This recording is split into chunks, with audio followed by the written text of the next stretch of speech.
को dive in करेंगे, हम सब्जेक्ट को शुरू करेंगे।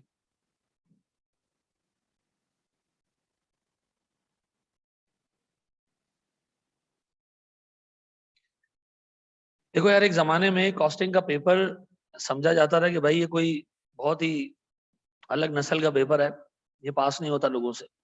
अभी भी बहुत सारे लोगों की सोच ऐसे ही है, क्योंकि इस कोर्स में एक सबसे बड़ा अजाब ये था कि कोर्स था बहुत बड़ा, और ये था कैफ 8, लास्ट पेपर कैफ 9 था और ये कैफ 8 था। मतलब आखिरी में कैफ के बिल्कुल एंड पे आके जो लोग ये पढ़ते थे, मतलब आई कैप उनको इस लायक समझता था कि अब ये इस लायक हो गए कि ये सब्जेक्ट पढ़ सकते। सब्सिक्वेंटली आई कैप ने किया ये कि इसमें से कुछ टॉपिक्स निकाल दिए, ठीक है ना, और इसके कोर्स को करके छोटा आपको दे दिया कैफ 3 में। लेकिन अभी भी जब इस सब्जेक्ट को लोग पढ़ रहे होते हैं तो एक मेजॉरिटी तबका ऐसा है कि जिसको इसमें इश्यूज आते हैं, ठीक है ना। इश्यूज बंदे को लाजमी आएगा जिसकी मैथ्स वीक है, नंबर्स में जिसको इशू है वो फंसेगा इसके अंदर। ये सब्जेक्ट उस बंदे के लिए नहीं है, ठीक है ना। जो बंदा नंबर्स में वीक है, मेरी सजेशन ये रहेगी वो पूरे 6 महीने दे उसको, ठीक है ना। उसको आज की क्लास में अंदाजा हो जाएगा कि इस सब्जेक्ट में नंबर्स का कितना हिसाब किताब है, ठीक है जी। सर है क्या इस पूरे सब्जेक्ट में, इसमें मतलब क्या क्या चीजें हैं कोर्स में हमारे, क्या है ये हम डिस्कस कर लेते हैं जनाब। एक तो हमारे पास ये पूरे सिलेबस का ना एक ही कॉस्टिंग का पेपर है। दुनिया में जितनी भी अकाउंटेंसी बॉडीज हैं, किसी के पास 3 कॉस्टिंग के पेपर हैं, किसी के पास 4 कॉस्टिंग के पेपर्स हैं, लोएस्ट भी है ना किसी के पास तो 2 कॉस्टिंग के पेपर हैं, ठीक है ना। अगर आप इवन एसीसी उठाओगे तो एसीसी में कॉस्टिंग के पेपर हैं MA1 FA1, sorry MA1 MA2 F2, 3 हो गए। अच्छा जी, F5 P5, 5 पेपर है कॉस्टिंग के, ठीक है। आप ICAW में आ जाए, management information financial management, 2 paper हैं उनके पास लोएस्ट। आई कैप को ये लगा कि नहीं यार, कॉस्ट अकाउंटिंग तो एक ऐसी चीज है जो मतलब शायद दुनिया में इस्तेमाल नहीं होती है, उन्होंने इसमें सिर्फ एक ही पेपर रखा, एक ही पेपर रखा। अब एक पेपर में कॉस्टिंग की अच्छी खासी चीजें उसने डाल दी। मैं फिर रिपीट कर दूं, जिस बंदे की मैथ्स अच्छी है, जो बंदा लॉजिकली चीजों को सोच सकता है, उसको ये सब्जेक्ट तंग नहीं करेगा।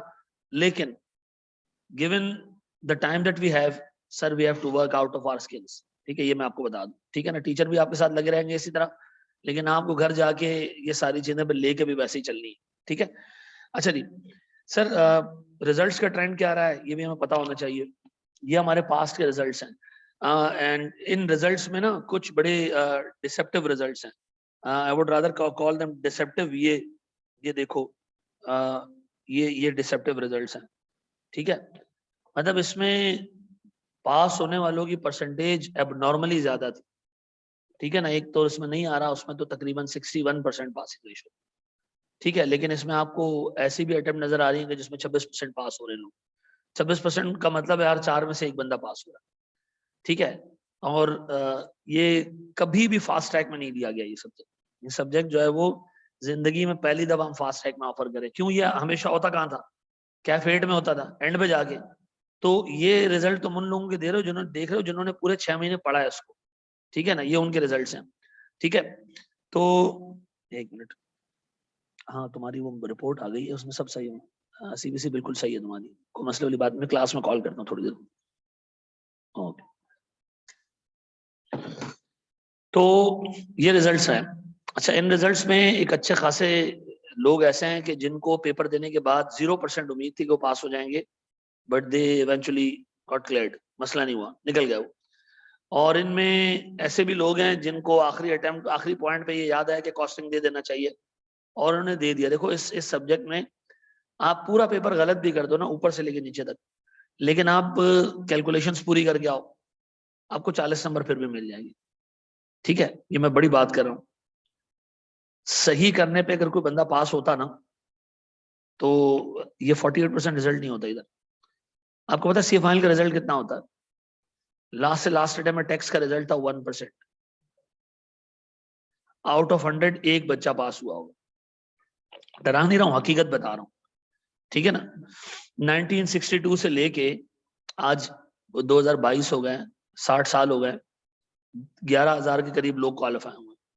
तो मतलब ऐसे तो नहीं है ना, 11,000 को आप ऐसी नंबर ऑफ ईयर से भी डिवाइड कर दो तो आपको पर ईयर चार्टर्ड अकाउंटेंट्स मिल जाएंगे कोई 50-60 के करीब, ठीक है, अभी खैर 200 पास होते हैं।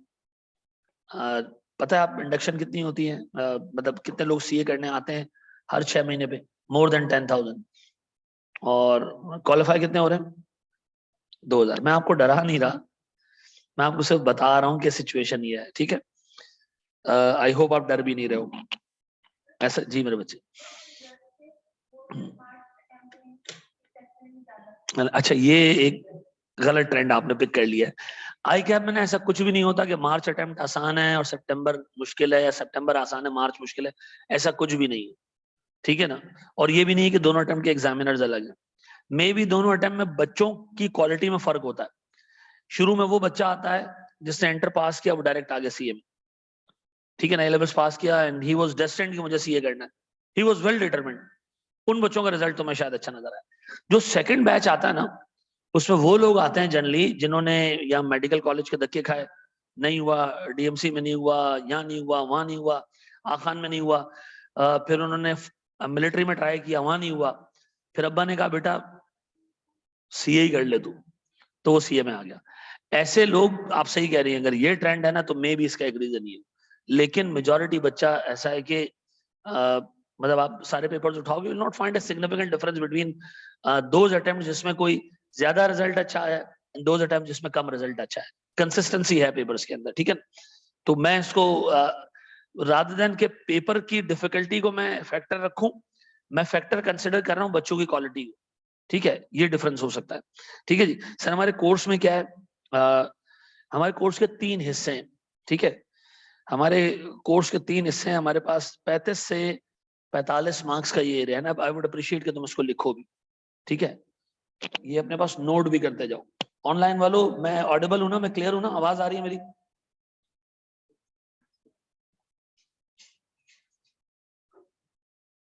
चलो जी,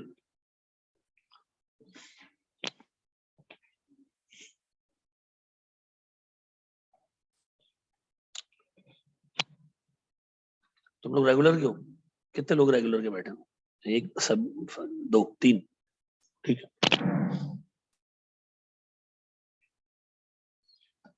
बढ़े आगे।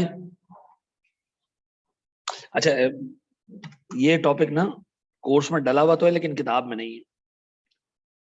तो हमने भी शुरू में इसको डाल दिया था कोर्स में, लेकिन बाद में आईकैप ने निकाल दिया। ठीक है, अगली अटेम्प्ट से ये एग्जामिनेबल होगा, इस अटेम्प्ट में नहीं।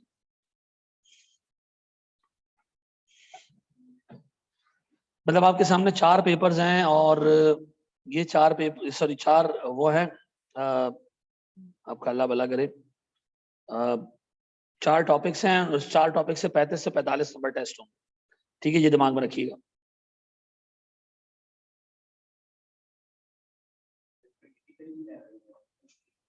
हैं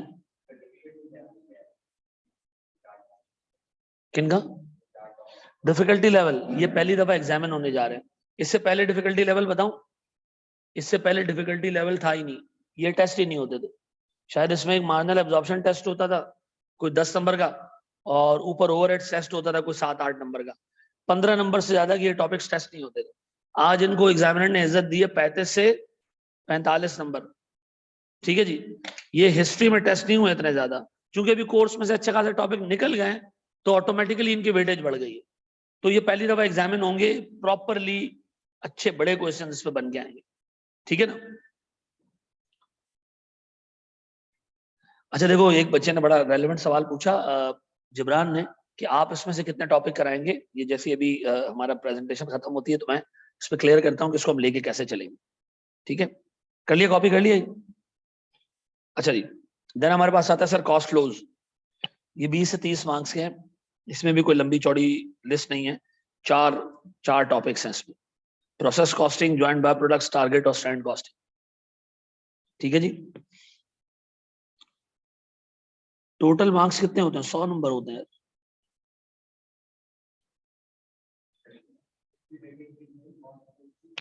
मैंने अभी पीछे बताया ना, एक सेकंड। 20 से 30, 20 से नीचे नहीं जाएगा, 30 से ऊपर नहीं जाएगा। सर ये है थोड़े से ट्रिकी एरियाज, उसमें स्टैंड कॉस्टिंग थोड़ा सा ट्रिकी एरिया है, बाकी ऊपर के 3 फिर भी मैनेजेबल है। ठीक है, इससे टोटल इन दो को ना हम एक चैप्टर ट्रीट कर दें। हाँ वेरिएंस है, बिल्कुल ये लिखते जा रहे हो ना।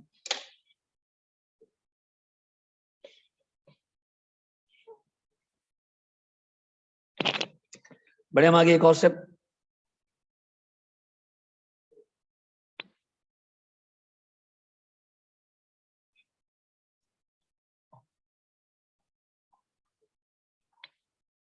बढ़ जाए, कर ले कॉपी। सर हमारे पास जो है वो 30 से 40 मार्क्स का एरिया है, छोटा सा एरिया, ये भी लंबा चौड़ा एरिया नहीं है। 3 ही टॉपिक्स हैं इसमें, EOQ, break even and decision. ठीक है,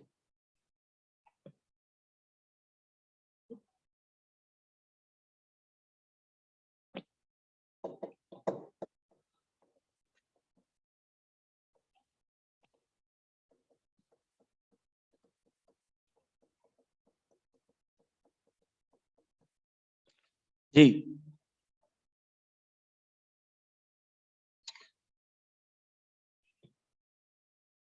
बढ़िया, हम आगे।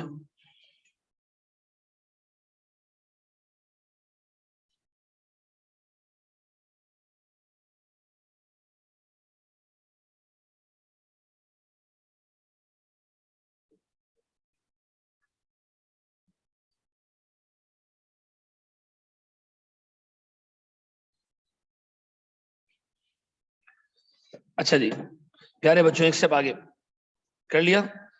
अच्छा जी सर, ये मैं आपसे डिस्कस नहीं कर रहा, बस थोड़ी सी चीजें आपसे मैंने डिस्कस करनी है। वो ये कि जनाब रियलिटी है कि हमारे पास 48 दिन है, सेफली 48 तो नहीं है, 58 दिन है ना, कितने? कॉस्टिंग का पेपर किस तारीख को आता है? 10 को, 2 मार्च को नहीं है, 10 9 मार्च को है। 9 मार्च और आज हमारे पास है 10 जनवरी।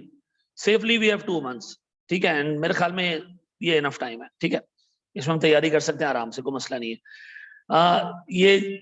ये एक्सपेक्ट करते हुए कि जो तुम्हें पढ़ाया जाएगा ना वो लिंगर ऑन नहीं होगा, फिर वो घर जाके इमीडिएटली साथ साथ रिवाइज होगा, उसकी प्रैक्टिस होगी, और अगले दिन जब तुम आओगे तो मैं ये अज्यूम करके चलूंगा कि आज तक की सारी चीजें आप लोगों ने ऑलरेडी कवर की हुई है। ठीक है जी, देखो एक चीज दिमाग में रखना, बहुत सारे लोगों की नजर में ये होता है कि जैसे ये क्यूटी का सब्जेक्ट है, 2000 सवाल करने, 2500 सवाल करने, ऐसा नहीं है। इस सब्जेक्ट में प्रैक्टिस बहुत इंपॉर्टेंट कॉन्सेप्ट है, कंपोनेंट है, लेकिन एट द सेम टाइम अगर आपके कॉन्सेप्ट वीक है आप मुश्किल में आ जाओगे। कॉन्सेप्ट नहीं है ना, तो कॉस्टिंग के पास पेपर तुम उठाओ ना, हर अटेम्प्ट में तुम्हें सवाल अलग ही नजर आएगा कि यार आज तक ऐसा सवाल नहीं आया था, आज तक ऐसा सवाल नहीं आया था। तो आज तक ऐसा सवाल नहीं है, फिर भी बच्चों से हैंडल हो रहा है, कैसे हैंडल होगा? वो कॉन्सेप्चुअली क्लियर होगा तो हैंडल करेगा। अगर आपके कॉन्सेप्ट क्लियर नहीं है, जैसे आमतौर पे हम कहते हैं ना कि यार हिपोथेसिस कर रहा है एक बंदा, ठीक है ना, वो टेबल यूज कर रहा है, उसको घंटा नहीं पता कि मैं कर क्या रहा हूं, लेकिन मैं उसको स्टेप्स पता है कि पहले ये करना है, फिर ये करना है, फिर ये करना है। ऐसा नहीं है यहाँ पे।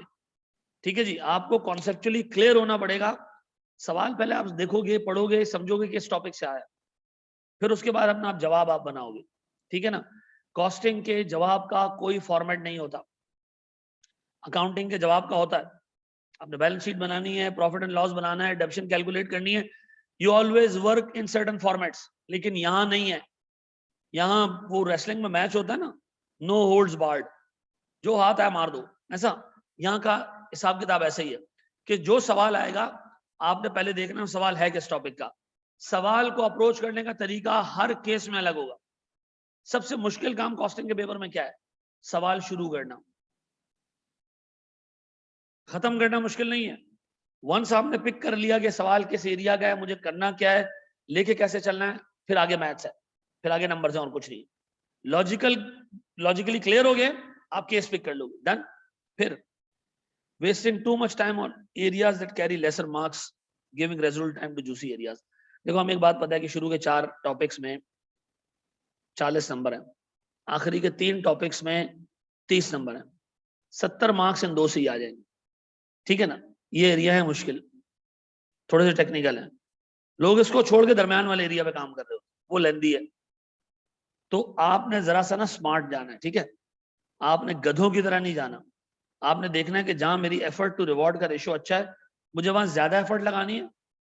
लेकिन सर ये मैं फिर बता दूं कि चीज छोड़ के कोई नहीं जाओगे। छोड़ के गए ना, पहला सवाल 20 नंबर का वही नजर आना है पेपर। ये सीए में होता है। सीए में पता नहीं क्यों ऑटोमेटिकली आपका लक फैक्टर खत्म हो जाता है। आप मतलब अपने आप को फील करोगे कि यार मैं मनूस हूं। जो छोड़ के जाता हूं वो पहला सवाल आता है पेपर में, ये मैं आपको बता दूं, ये मेरा आजमाया हुआ है। ठीक है जी सर। फिर रट्टा नहीं लगाना आपने किसी चीज का, फंक्शंस याद नहीं करने। आप ए लेवल्स में रट्टा मार के आए होते हैं, इंटरमीडिएट में तो पता नहीं है नहीं, स्टैंड कॉस्टिंग का रट्टा मारा होता है, एसपी माइनस एपी इंटू ए क्यू, ये यहाँ नहीं करना। ठीक है, यहाँ आपने चीजें लॉजिकली समझना है, क्योंकि वो पहली चीज आपको उठा के दे देगा वेरिएंसेस, कहेगा बजट बनाओ, इससे उल्टा चलना पड़ता है, सीधा चलना पड़ता है, तो लॉजिकली क्लियर होना है। ठीक है, चीजें याद करके रट्टा मार के, वो फिल्म में होता है ना चतुर, क्या नाम होता है उसका, 3 इडियट्स में, फिल्में देखते हो नहीं देखते हो ना, माफ करे सुन लोग हो यार, खैर सही हो जाओगे वक्त के साथ साथ, अभी एफसी से आए हो ना। हाँ जी, हैं साइलेंसर, हाँ साइलेंसर, साइलेंसर नाम होता है ना उसका, चतुर रामलिंगम। सर सिर्फ पास पेपर्स करना, ये भी एक बीमारी है। खाली पास पेपर करके जाऊंगा, एक यूनिट ऊपर नहीं पढ़ूंगा यार, अभी कोर्स चेंज हुआ, ये पास पेपर है ही इररिलेवेंट। वही, अच्छा आपको पता है कि आपका एग्जामिनर पास पेपर कैसे बनाता है? वो रखता है अपने सामने पिछले 5 अटेम्प्ट के पेपर्स, कि मैं किस तर्ज पे सवाल पूछ चुका हूं, अब मैंने ये नहीं पूछने, नया तर्ज लेकर आना है। हमारे यहाँ गधे क्या करते हैं, इसी 5 को करके जाते हैं। जो उसने हाथ लगा दिया कि मैंने इससे नहीं पूछा, वो उसी 5 को करके जाएंगे। तो ख्याल रखना है मेरे बच्चों इसका। ठीक है जी, फिर हम रिपीट कर रहे हैं, हमारी स्ट्रेटेजी क्या होगी, सारे टॉपिक्स कवर करने, लेकिन मेनली पहला और तीसरा ब्लॉक यह है मेन, जिससे निकलना है तकरीबन 75 से 80 मार्क्स। ठीक है ना, हमें इसको पक्का करना है। डन। अच्छा जी, फिर हमारे पास क्या हमने पढ़ना है सर, हमारा अपना मैनुअल है, वो आपको मिलेगा। ठीक है, मतलब आपको लेना पड़ेगा वो मैनुअल। ठीक है, फिर मैं कुछ एफर्ट करूंगा, आप कुछ एफर्ट करोगे, और हम ऐसे इंशाल्लाह उड़ते हुए जाएंगे आगे। ठीक है, तो हम स्टार्ट करते हैं अपना पहला topic without wasting our time. हम अपना पहला टॉपिक स्टार्ट कर रहे हैं, ब्रेक इवन एनालिसिस।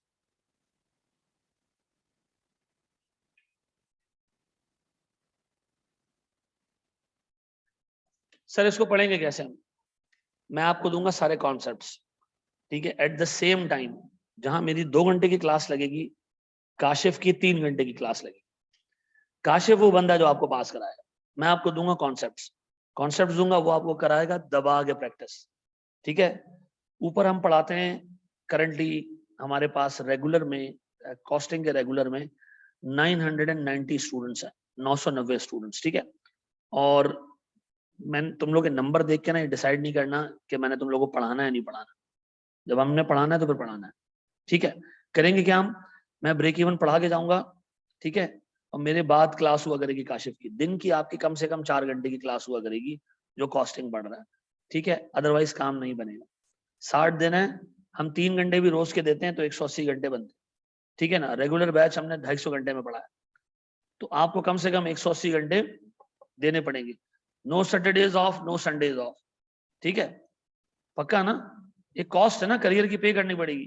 तो अच्छा, तुम में से कितने लोग ऐसे हैं जो 2 सब्जेक्ट्स पढ़ रहे हैं, 2 लोग, 3 लोग, तुम लोग एक एक पढ़ रहे हो बस, और तुम लोगों ने भी डिसाइड करना है कि देना कौन सा, लॉ देना या कॉस्टिंग देना, ऐसा?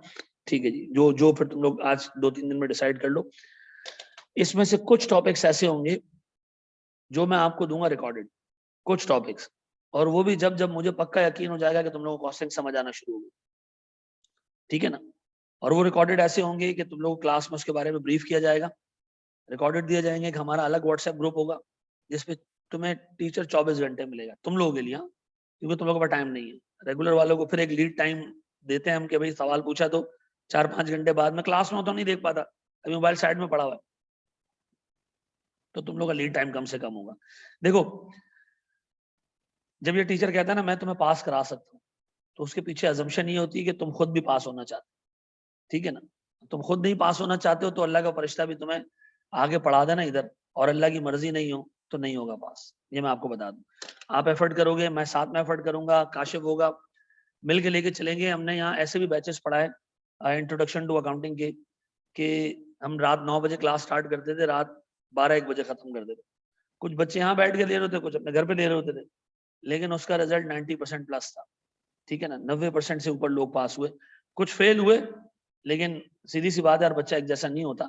तो यार बच्चा उस कैलिबर का नहीं होता कि वो मतलब लेके चल सके चीजों को।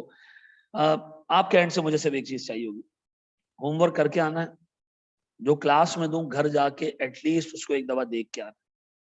ठीक है ना, देखो आपके होमवर्क का, आपके घर के काम का कोई नेमोल बदल नहीं।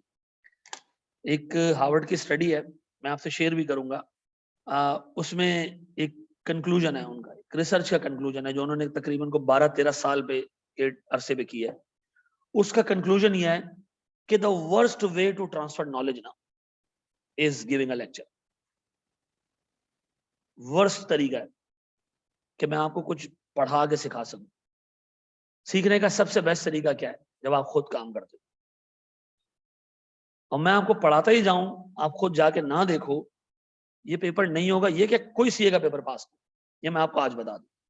ठीक है, आपका कोई भी मोटिवेटर हो पढ़ने का, आपके पेरेंट्स चाहते हैं आपकी स्टैंडर्ड ऑफ लिविंग ऊपर जाए, आप खुद पढ़ना चाहते हो, चार्टर्ड अकाउंटेंट बनना चाहते हो, आप पता नहीं XYZ जिस रीजन से भी चार्टर्ड अकाउंटेंट बनना चाहते हो, दिस इज द टाइम कि आप उस मोटिवेटर को इग्नाइट करो। ठीक है, ये अगले 60 दिन आप लोगों ने जो है ना वो जान तोड़ मेहनत करनी, पक्का साथ हो, शुरू करने लगा नाम लेके। चलो जी सर, मैं आज आपको ना कुछ कैलकुलेशन सिखाऊंगा और फिर मैं आज आपको तकरीबन 7-8 सवाल दे के जाऊंगा। ठीक है, और वो आप लोगों ने अगली क्लास से पहले कंप्लीट करने हैं। पक्का मैं एक्सपेक्ट करूं कि कर लोगे। अच्छा बताओ, एक्सेल से कितनी दोस्ती है? एक्सेल से कितनी दोस्ती है? MS एक्सेल से अभी पढ़कर आ रहे हो ना, एक्सेल देख कर आ रहे हो? सर मैंने ओरिएंटेशन सेशन नहीं लिया था क्योंकि अगले दिन QMT का पेपर था, गाइडेंस चाहिए कैफ के लिए, क्या करूं? तो अभी इतनी लंबी चौड़ी हमने जो कहानी सुनाई थी, वो जुलेखा के घर की कहानी थोड़ी सी गाइडेंस होती थी, और क्या थी हैं? चलो क्लास के बाद मुझे कॉल कर लेना, बल्कि मुझे 6 बजे कॉल कर लेना, मैं अपना नंबर भी आप लोगों ने शेयर कर लेता हूँ।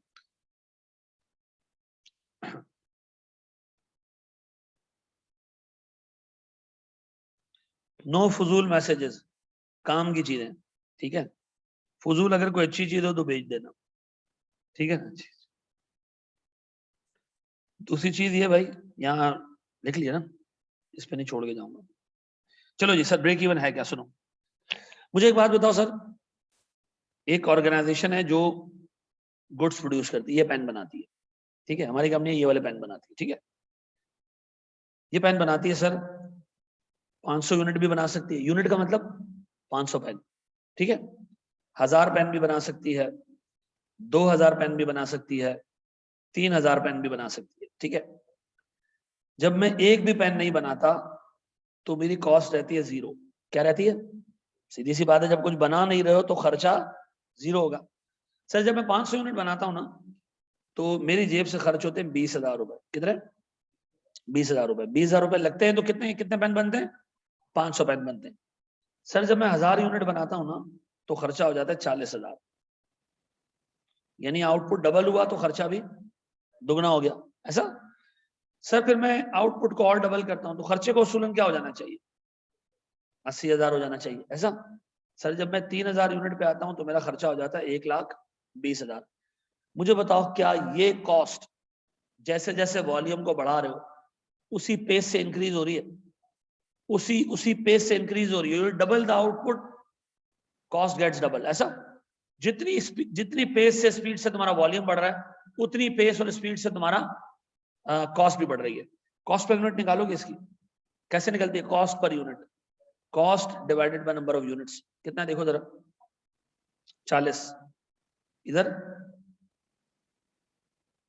इधर भी 40, इधर इधर भी 40, इधर भी 40, ऐसा? सब जगह पे 40। इसका मतलब ये कि सर ऐसी कॉस्ट जो वॉल्यूम के पेस के साथ साथ तब्दील हो, ऐसी कॉस्ट को हम कहते हैं वेरिएबल कॉस्ट। क्या कहते हैं? Variable cost. वेरिएबल का मतलब है वेरी होगी, चेंज होगी। जैसे आप आउटपुट को इंक्रीज करोगे ये कॉस्ट चेंज होगी।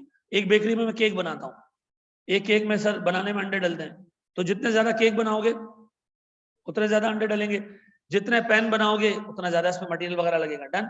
तो मुझे एक बात बताओ, वो कॉस्ट जो वॉल्यूम की पेस के साथ साथ चेंज हो, डबल कर दो वॉल्यूम को, कॉस्ट भी डबल हो जाए, 3 टाइम्स कर दो वॉल्यूम को तो कॉस्ट भी 3 टाइम्स हो जाए, ये कॉस्ट कौन सी कॉस्ट कहलाएगी? Variable cost. ऐसा इस पेन को बनाने में जो मटेरियल लगा है, जितने ज्यादा पेन उतने ज्यादा मटेरियल। ऐसा अब मुझे एक बात बताओ, ये मेरे पास कौन सी कॉस्ट हो गई? क्या नाम दे दूं उसको? Variable cost. और सुनना मेरे बच्चों, फिर मैं बात करूंगा एक और कॉस्ट की। जब मैं 500 यूनिट बनाता हूं ना, तो मेरी कॉस्ट रहती है 1 लाख। जब मैं 1000 यूनिट बनाता हूं मेरी कॉस्ट रहती है 1 लाख। जब मैं 2000 यूनिट्स बनाता हूं मेरी कॉस्ट रहती है 1 लाख। जब मैं 3000 यूनिट बनाता हूं मेरी कॉस्ट रहती है 1 लाख। ये कौन सी कॉस्ट है? ARTT का किराया फिक्स्ड है, चाहे इधर एक भी स्टूडेंट ना आए, चाहे इधर 10,000 स्टूडेंट आके बैठ जाए। जो हम किराया पे करते हैं वो पर स्टूडेंट पे नहीं करते। कैसे पे करते हैं? टोटल पे करते हैं। ऐसा चाहे स्टूडेंट्स आए चाहे ना आए, शुरू के महीनों में इधर प्रेशर ज्यादा होता है, तब भी हम किराया देते हैं 6-7 लाख रुपए।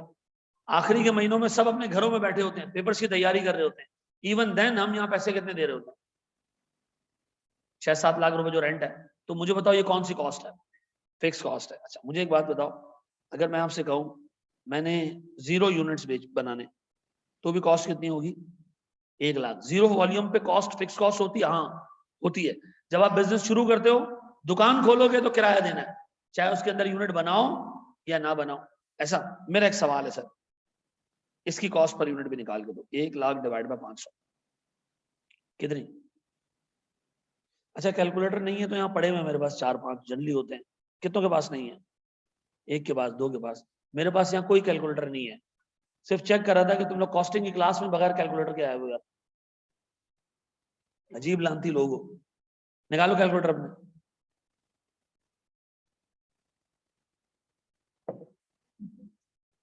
मतलब कॉस्टिंग की क्लास में कैलकुलेटर नहीं यार जी। सर क्या रही है कॉस्ट पर यूनिट? ऑनलाइन वालों तुम लोग भी जिंदा हो या मर गए हो? जवाब देना है मेरे भाई। कितना जी? 200। सर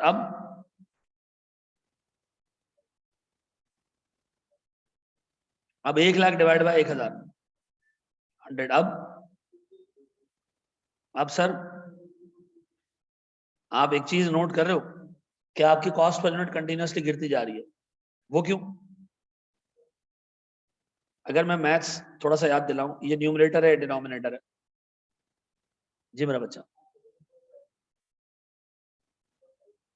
नहीं मैंने कब कहा कि मुझे cost per unit variable include करके चाहिए? उसी कॉस्ट की मुझे कॉस्ट पर यूनिट चाहिए, फिक्स कॉस्ट पर यूनिट चाहिए। ऐसा सेट है?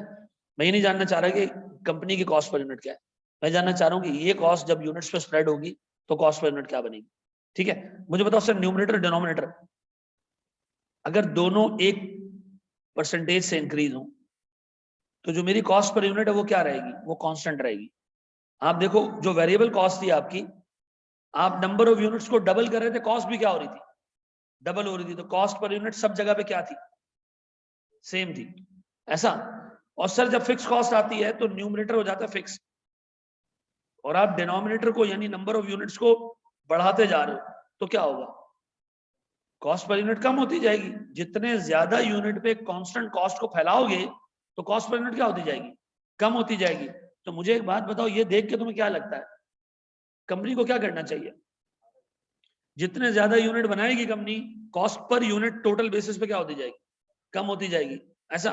और अगर हमें कांस्टेंट सेलिंग प्राइस पे बेच रहे तो हमारा मार्जिन बढ़ता जाएगा। यहां तक जो मैंने समझाया, ये भेजे में बैठा है, वाकई समझ आया? वाकई समझ आया? मुझे बताओ फिक्स कॉस्ट की निशानी क्या है? फिक्स रहती है, और अगर पर यूनिट बेसिस पे देखा जाए तो वो गिरना शुरू हो जाती है, क्योंकि नंबर ऑफ यूनिट्स क्या हो रहे हैं? बढ़ रहे हैं। ऊपर जो कॉस्ट पड़ी है वो क्या है? वो फिक्स्ड है। ठीक है जी।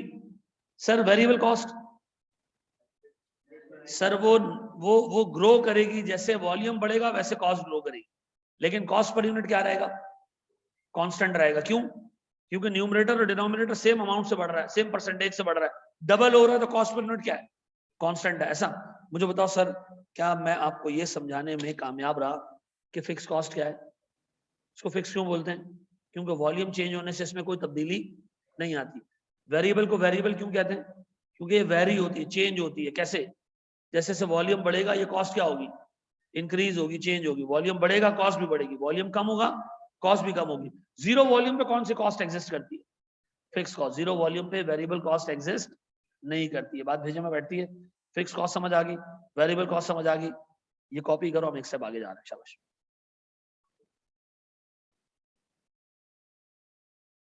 जितना अच्छा आपका रजिस्टर बना होगा उतना अच्छा आपका रिवीजन होगा। ठीक है ना जी?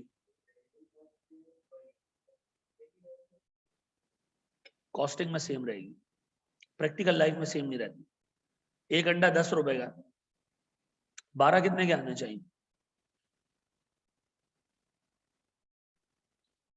190 के आने चाहिए। अच्छा, वो रियल रेट सुबह घर के लिए लेकर आया नहीं।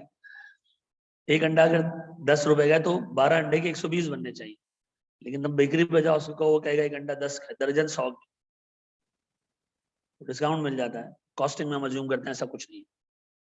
ठीक है ना? एक अंडा 10 रुपए का है तो 1 लाख अंडे 10 लाख के होंगे। कोई डिस्काउंट नहीं, अनलेस के एग्जामिनर आपको दे खुद से डिस्काउंट। ठीक है ना?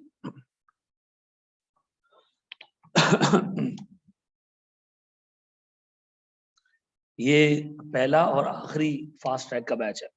इसके बाद फास्ट ट्रैक नहीं हो पाएगा। क्यों? क्योंकि 3 पेपर आपको देने पड़ेंगे एफसी के बाद। वो 3 पेपर की रिस्ट्रिक्शन फास्ट ट्रैक को खत्म कर देगी।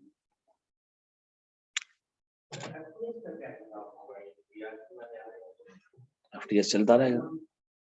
तो एफटीएस का कोई हिसाब नहीं होता ना अब तो। जो पास हो गया वो फॉर्म जाएगा, जो पास नहीं हुआ नहीं जाएगा। सिंपल हो गया ना अब तो। इस दफा तो बहुत सारे लोग इंडक्ट हुए।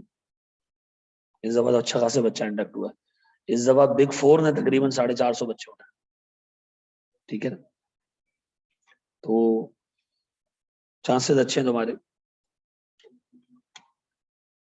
जी बढ़े आगे हम।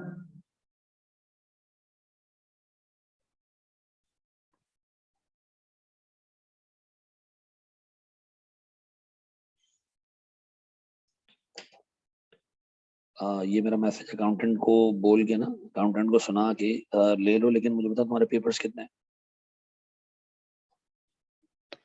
चले जी। Fix cost per unit decrease होगी तो क्या इम्पैक्ट आएगा कंपनी पर? चलो मैं तुम्हें एक छोटी सी एग्जांपल देता हूँ। आप लोगों ने वो आईपॉड देखा? छोटा सा एक इक्विपमेंट होता था जिससे म्यूजिक प्ले होता था। बहुत पहले आता था, 2003-4 में आया था वो, याद है? सोनी एक कंपनी है, उसने एक वॉकमैन बनाया, छोटा वॉकमैन, मतलब आप उसको पॉकेट में कैरी कर सकते। उन्होंने एक छोटी डीवीडी इंट्रोड्यूस की उसमें, कि डीवीडी में पता नहीं 50 जो है वो सॉन्ग्स आ जाएंगे, इतने मिनट की रिकॉर्डिंग हो जाएगी। वो आप डाल सकते हो उस प्लेयर में, जेब में रखो। आप जो है ना वो इसमें ईयरपीस लगाओ और सुकून से गाने सुनते जाओ। उन्होंने कहा ये एक ब्रेक थ्रू होगा दुनिया में। उन्होंने एंटिसिपेट किया कि जब हम इसको मार्केट में लॉन्च करेंगे तो इंशाल्लाह एक मैसिव रिस्पॉन्स आएगा। उन्होंने दबा के प्रोडक्शन की। क्यों? ताकि कॉस्ट पर यूनिट क्या हो जाए, कम हो जाए। क्यों? उनकी फिक्स कॉस्ट तो कांस्टेंट है, नंबर ऑफ यूनिट जितने बढ़ाएंगे कॉस्ट पर यूनिट क्या हो जाएगी, कम हो जाएगी, लो हो जाएगी। तो उन्होंने ठीक ठाक प्रोडक्शन की। उन्होंने कहा हम इसको मार्केट करेंगे और एक मैसिव रिस्पॉन्स आएगा। जब उन्होंने मार्केट करना शुरू किया, हार्डली 1 महीना गुजरा होगा, वो प्रोडक्ट बहुत हिट हो गई। उसी वक्त एप्पल ने अपना आईपॉड जो है वो मार्केट में आईपॉड डाल दिया। आईपॉड वजन में भी कम, उससे कोई डीवीडी नहीं डालनी है। ठीक है जी, उसमें अपना मीडिया है। ठीक है जी, कैरी करना आसान, खराब होने का रिस्क कम। ठीक है जी, कोई फर्दर कॉस्ट नहीं है उसकी, सिर्फ आपने जो है ना वो गाने कॉपी करने हैं, उसमें अपना मीडिया लगा हुआ है। सर क्या हुआ? सोनी का बेड़ा गर्क हो गया। क्यों? प्रोडक्ट जो बनाएंगे बेचेंगे काम, कस्टमर के पास इससे अच्छी पायदार कम कॉस्ट वाली कीमत अवेलेबल हो, गुड प्रोडक्ट अवेलेबल हो, क्यों खरीदेगा कोई इसको? तो याद रखना, प्रैक्टिकली तो मतलब थियोरेटिकली तो नजर आ रहा है जितने ज्यादा प्रोड्यूस करो उतना फायदा है, लेकिन आप अपने कस्टमर को रीड किए बगैर ये काम नहीं कर सकते। अपने कस्टमर को आपको रीड करना पड़ेगा, देखना पड़ेगा कि वो कितना विलिंग है गुड्स खरीदने के लिए, उसके हिसाब से प्रोडक्शन करना पड़ेगी। ठीक है जी, दबा के प्रोडक्शन करने से मे भी कॉस्ट पर यूनिट कम तो हो जाए, लेकिन फिर उस प्रोडक्ट को बेचना भी आगे। ठीक है जी। तो कोई भी कंपनी आजकल ये काम नहीं करती है, ठीक है, कि वो क्या करे, पहले प्रोड्यूस करे देन फिर बेचने का टेंशन ले, नहीं, पहले हम बेचने का टेंशन लेते हैं कि बेच कितने पाएंगे हम, फिर उसके हिसाब से हम प्रोडक्शन करते हैं, ठीक है ना। बड़े हमारे दोस्त, मेरी तबीयत खराब नहीं, गला खराब हुआ है मेरा, वो सही हो जाएगा थोड़े टाइम में। बड़े हमारे दोस्त, अच्छा जी चलें, अब आए जरा एक छोटी सी एग्जांपल लेके हम चलते हैं प्यारे भाई, बोर्ड पे देखना दोस्त। सर 2016 में, नहीं 2016 बहुत देर हो जाएगी, 2004 में मैंने एक जिंदगी में एक चीज सोची कि मैंने ना सीए नहीं करना, ठीक है। दोस्तों के साथ मैं होटल पे बैठा हुआ था और हम होटल वाले की इनकम कैलकुलेट कर रहे थे कि दिन में इतने कप बेचता है, ये इतने कप खरीद मतलब बनाता होगा, बेचता होगा, पराठे इतने निकलते हैं तो करोड़ों रुपए कमाता हूँ। ऐसे करते हो ना आप लोग, दोस्तों के साथ होटल पे जाके होटल वाले का प्रॉफिट कैलकुलेट कर रहे हो, फिर अपनी अब्बा की इनकम देख रहे हो और फिर कह रहे हो यार अब्बा कितने बेवकूफ है यार, अल्लाह की कसम, ये कर लेते तो ज्यादा अच्छा होता ऐसा। तो मैं भी ऐसे गया एक दिन और मैं बैठ गया होटल में, मेरे तो अब्बा थे नहीं, इंतकाल हो गया था उनका, तो मेरे बड़ा विजन क्लियर था कि पठान बहुत कमा रहा है, मुझे भी ये काम करना चाहिए। और मैंने क्या किया सर, एक छोटा सा ठेला लेके, चार ये जो सुना रहा हूँ ये सिर्फ समझाने के लिए ना, ऐसा हुआ नहीं है जिंदगी में, ठीक है ना। अब ये ना सोचो कि भाई वाकई सर चाय बेचते थे। तो अब मैंने क्या किया, एक ठेला लगा दिया चाय का, ठीक है, ठेला लगाया सर और मैंने चाय बेचना शुरू की। चाय मुझे खुद बनाने तो आती नहीं, तो मैंने क्या किया, एक बंदा रख लिया। क्या कर लिया, एक बंदा रख दिया। बंदे को मैंने ये कहा कि यार तुमने चाय बनानी है, उसने कहा ठीक है मैं चाय बना के दे दूंगा, 5 रुपए कप चार्ज करूंगा आपसे। कितने, मैंने कहा ठीक है, तो तुम्हारे पैसे हो गए जितने नंबर ऑफ कप्स तुम बनाओगे, डन। फिर वो बनाएगा तो जो ग्राहक आएंगे उनको बेचेगा कौन, सर्व कौन करेगा। हमने एक और बंदा रखा, उसने कहा मैं ग्राहकों को ना सर्व करूंगा। मैंने कहा देखो फिक्स सैलरी देने के पैसे मेरे पास नहीं है, तुम्हें भी हम पर कप देंगे, जिस दिन कस्टमर ज्यादा होगा उस दिन तुम्हें पैसे भी ज्यादा मिलेंगे, 2 रुपए तुम्हें देंगे हम। कितने, 2 रुपए। हमने ये एग्री कर लिया कि हम लेबर को पैसे देंगे जो प्रोड्यूस करेगा, कितने, 5 रुपए पर यूनिट। और सर हम जो सेलिंग कॉस्ट है, सेलिंग कॉस्ट का मतलब जो वो बंदा आके सर्व करेगा उसको क्या कहते हैं, जो सर्व कर रहा होता है क्या कहते हैं उसको, वह अंग्रेजों,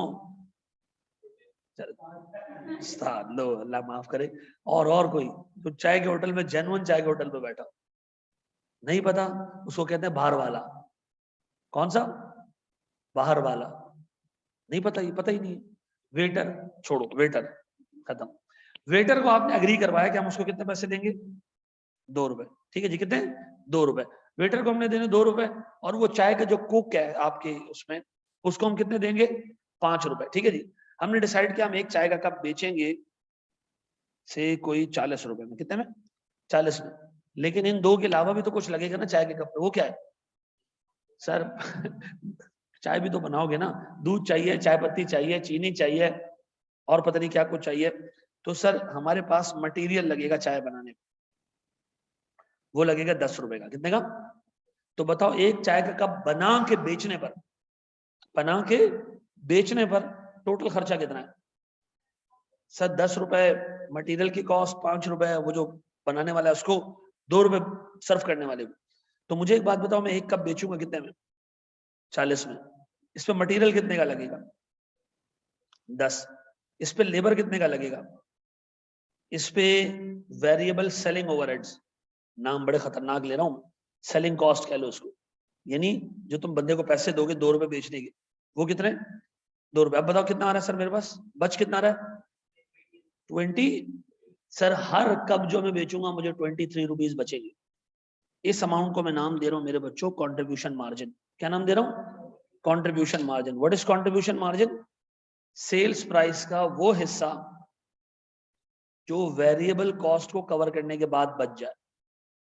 आपने 40 रुपए का कप बेचा, क्या किया, पैसे आ गए 40 रुपए, आपने 10 रुपए दे दिए मटेरियल वाले को, आपने 5 रुपए दे दिए मजदूर को, आपने 2 रुपए दे दिए किसको, जो बाहर वाला चाय आपका सर्व कर रहा है, जो आपका सो कॉल्ड वेटर है। सर कितने पैसे आपकी जेब में बच गए, 23 रुपए। ये 23 रुपए मुझे बचे, ये मेरे, ये 23 रुपए। तो बताओ सर अगर मैं आपसे पूछूं एक कप बेच के, बना के बेच के टोटल खर्चा कितना आया, 17 रुपए का। बेचा कितने में उसको, 40 रुपए में, तो बचे कितने हमें, आ जाओ 23 रुपए। तो मुझे एक बात बताओ, मेरे पास एक कप से कितने रुपए का सीएम आ रहा है? 23 का। अब मुझे एक बात बताओ, 23 रुपए जेब में पड़े हुए, क्या क्या पे कर चुके हैं? मटेरियल के लिए पे कर चुके हैं, और लेबर के लिए पे कर चुके हैं, और सेलिंग ओवरहेड्स के लिए पे कर चुके हैं। अभी भी ना सुनो, वो एमकेएम का बंदा खड़ा हुआ कोने पे, वो कहता है तुम्हारे बाप का रोड है, तुम यहाँ ठेला लगाते हो। हमने कहा हमारे बाप का नहीं है, तुम्हारे बाप का भी तो नहीं है, हैं? तो उन्होंने कहा नहीं, जो बंदा इधर ठेला लगाता है, हम उससे महीने के हम उससे चार्ज करते हैं से कोई 2,30,000 रुपए। कितने? 2,30,000, या आसान कर देते हैं आपके लिए, 1,15,000 रुपए हम चार्ज करते हैं उससे। किसके? पूरे महीने के। मैं गया उसके पास, मैंने कहा अगर मैं एक कप भी ना बेचूं तो? उसने कहा तब भी हम आपसे बता लेंगे। मैंने कहा अच्छा, मतलब तुम इस जगह का रेंट ले रहे हो मुझसे? उसने कहा जी। तो मैंने कहा जगह आपकी है? उसने कहा जिसकी भी है, रेंट हम लेते हैं यहाँ से। यहाँ खड़े होना है तो 1,15,000 रुपए आपने कैसे देने मुझे? मंथली देने। अब मुझे टेंशन शुरू हो गई, क्या ये 23 रुपए मैं घर लेके जा सकता हूँ? नहीं। अब मुझे क्या करना है? जमा करना है। किसके लिए जमा करना है? इसको संभालूंगा तो घर कुछ लेके जाऊंगा ना। अब मैंने क्या किया, एक डब्बा लिया, 23 रुपए उसमें डाल दिए, डन। दूसरा कप बेचा, 23 रुपए और डाल दिए उसमें। तीसरा कप बेचा, 23 रुपए और डाल दिए। बताओ मैं कितने कप बेचूं कि ये भत्ते के पैसे में कवर कर सकूं? कितना जी? 5,000। बस यहीं रुक जाओ। मैंने इसको डिवाइड किया 1,15,000 को 23 से, ये समझ आया? कोई ये तो नहीं सोच रहा है मल्टीप्लाई क्यों नहीं किया? अगर ये थॉट्स आ रही है ना, तो 6 महीने लगा के फिर कॉस्टिंग में, ठीक है, कि सर ने क्यों डिवाइड किया? भाई मैंने 1,15,000 रुपए कवर करने, किससे? कंट्रीब्यूशन मार्जिन मेरे पास कितना है? 23 रुपए पर यूनिट। तो मुझे कितने यूनिट बेचने पड़ेंगे? 5,000 कब बेचूंगा तो इतने पैसे मेरी जेब में आएंगे कि मैं इसको भत्ता दे सकूं, ऐसा? अब बताओ, मैंने 5,000 कब बेच दिए, जो कंट्रीब्यूशन आया डब्बे में पड़ा है, किसको निकाल के दे दूं? डब्बा खोला, मैंने नोट सीधे किए और मैंने जाके 1,15,000 रुपए दे दिए, किसको? भाई को, ठीक है। अब बताओ जेब में क्या पड़ा है मेरे? कुछ भी नहीं, कुछ भी नहीं। ये स्टेट कहलाती है ब्रेक इवन। ये क्या कहलाती है? ब्रेक इवन पॉइंट वो पॉइंट है जहां आप अपने कंट्रीब्यूशन मार्जिन से अपनी फिक्स कॉस्ट को कवर कर लेते। सीएम में कौन सी कॉस्ट ऑलरेडी कवर्ड है? वेरिएबल कॉस्ट, मटेरियल की कॉस्ट कवर्ड है, लेबर की कॉस्ट कवर्ड है। सीएम बचता ही इन कॉस्ट को कवर करने के बाद है। अब इसने एक कॉस्ट और कवर करनी है, कौन सी? Fix cost. जब फिक्स कॉस्ट कवर हो जाएगी तो हम क्या कहेंगे? ब्रेक इवन आ गया, नो प्रॉफिट नो लॉस। अब बताओ मैं अगला यूनिट जो बेचूंगा 5,000 के बियॉन्ड, कितने पैसे मिलेंगे मुझे? 23 रुपए। ये 23 रुपए में कहां लेके जाऊंगा? ये मैं लेके जाऊंगा अपनी बेगम के लिए घर पे। ये मेरा अपना पैसा है, यही ये मेरा प्रॉफिट है। प्रॉफिट कमाना कब शुरू करते हो तुम? ब्रेक इवन के आगे। ब्रेक इवन पॉइंट कौन सा पॉइंट है? नो प्रॉफिट नो लॉस, यानी जहां कंपनी इतना कंट्रीब्यूशन मार्जिन कमा ले कि अपनी फिक्स कॉस्ट कवर कर ले, बस। कंट्रीब्यूशन मार्जिन में ऑलरेडी कौन सी कॉस्ट कवर्ड है? कॉस्ट कितने टाइप की है? 2 टाइप, वेरिएबल या सेलिंग प्राइस में से पहले कौन सी कॉस्ट कवर होती है? वेरिएबल। तो बचता क्या है? सीएम बचता है। सीएम कवर करता है किसको? जब फिक्स कॉस्ट भी कवर कर लेता है सीएम, तो हमारे पास कोई कॉस्ट कवर करने के लिए नहीं बचती। ठीक है जी, हम क्या कहते हैं? हमारी सारी कॉस्ट कवर हो गई। फिर रिपीट कर रहा हूं, वेरिएबल कॉस्ट सेलिंग प्राइस से कवर होने के बाद जो बचता है उसको क्या कहते हैं? Contribution margin. कंट्रीब्यूशन मार्जिन से हम फिर कवर करने जाते हैं किसको? फिक्स कॉस्ट को। जब फिक्स कॉस्ट भी कवर हो जाती है तो हम कहते हैं वो स्टेटस आ गया है, या वो स्टेट आ गई है कि company no profit no loss वाले सिनेरियो। पक्का? अब मेरे बच्चों मुझे एक चीज ये बताओ, 5,000 यूनिट अगर तुम बेचो तो बताओ तुम्हारी सेल्स कितनी होगी? क्या मतलब सर? 5,000 मल्टीप्लाई बाय 40 रुपए पर यूनिट। क्या रिफ्रेशर वालों को फास्ट टैग लेने की परमिशन है? सबको लेने की परमिशन है।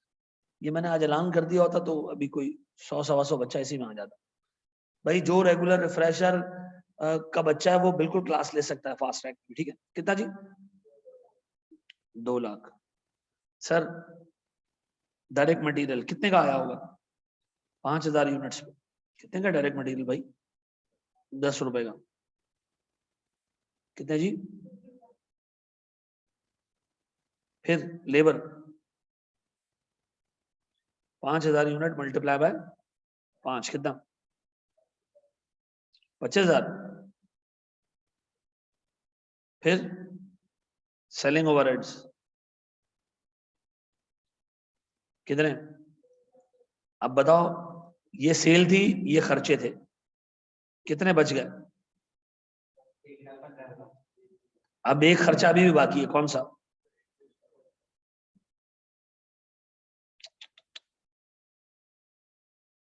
क्या बचा हमारे पास? जीरो। क्या बचा हमारे पास? जीरो। ब्रेक इवन पॉइंट पे आप अपनी जेब देखते हो, इवन यूनिट्स बेच चुके हो, 5,000 यूनिट बेच चुके हो, इवन देन तुम्हारी जेब में कुछ भी नहीं। क्यों? क्योंकि हमने जितना सेल्स की उससे हमने पहले कवर की क्या चीज? Variable cost.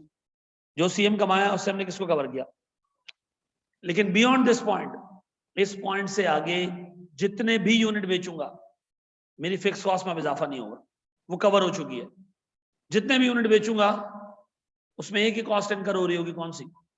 Variable cost. Variable cost तो इनकर होती रहेगी ना आगे भी। क्यों?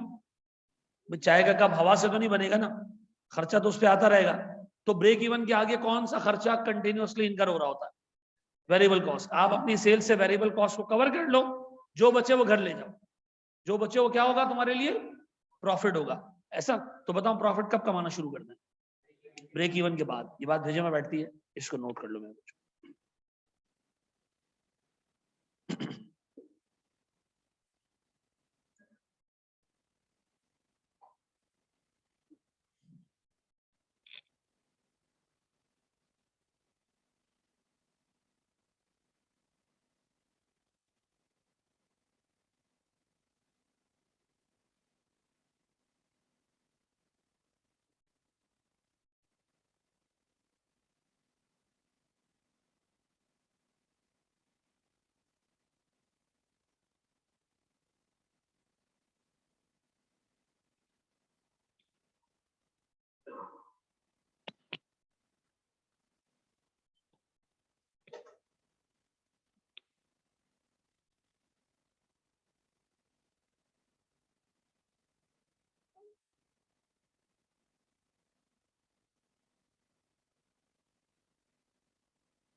जी मेरे बच्चों, कोई चीज जो तुम्हें स्ट्रेंज लग रही हो, यार ये क्या हो रहा है, समझ नहीं आ रहा कुछ जी, एनीथिंग लाइक दैट, पक्का सब आ रहा है समझ में?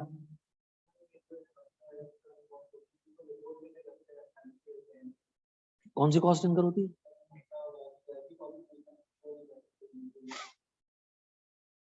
ऐसे नेसेसरी इवल को हम दिखा देते हैं एंटरटेनमेंट एक्सपेंस, ठीक है ना? बहुत कंपनीज पे करती है। हमारे पास एक बंदा आया, मैं फाइनेंशियल इंस्टीट्यूशन का सीएफओ रह चुका हूँ, तो आया मेरी कंपनी में, कहता है आपकी कंपनी के वॉशरूम्स चेक करने। मैंने कहा भाई किस खाते में? जी मैं सिंध गवर्नमेंट से आया हूँ। उसने अपना कार्ड वार्ड दिखाया, कोई लेबर डिपार्टमेंट से था। मैं उसको ले गया वॉशरूम्स की साइड पे। मैंने कहा देखो आप, कहता है ये जो फर्श है ना, ये स्लिपरी है, इससे जो है वो मजदूर गिर सकते हैं। मैं उसको देखा, वहाँ इटालियन टाइल्स लगे हुए थे। मैंने कहा यू श्योर स्लिपरी है? ये आपको स्लिपरी लग रहा है? कहता है मैं रिपोर्ट बना दूंगा, आप पे पेनल्टी लग जाएगी, देख लो बस आप। ठीक है, आपसे पहले जो सीएफओ होते थे वो हम आते थे, वो लिफाफा दे देते ना, हम चले जाते थे। आपने पहली दफा वॉशरूम दिखाया हमें, ठीक है, ये है, देख लें आप। मैं अपने सीईओ को कॉल किया, मैंने कहा यार ये एक आया हुआ बंदा, उससे कहा इसको 25,000 रुपए का लिफाफा दे दो, ये साल में एक दफा आता है और इस कुत्ते को हड्डी डालनी पड़ती है, आप दे दो। मैंने कहा मैं तो नहीं दूंगा, मेरे पार्टनर हैं तारिक तुनियो साहब, ऑनलाइन बंद कर दूं पहले?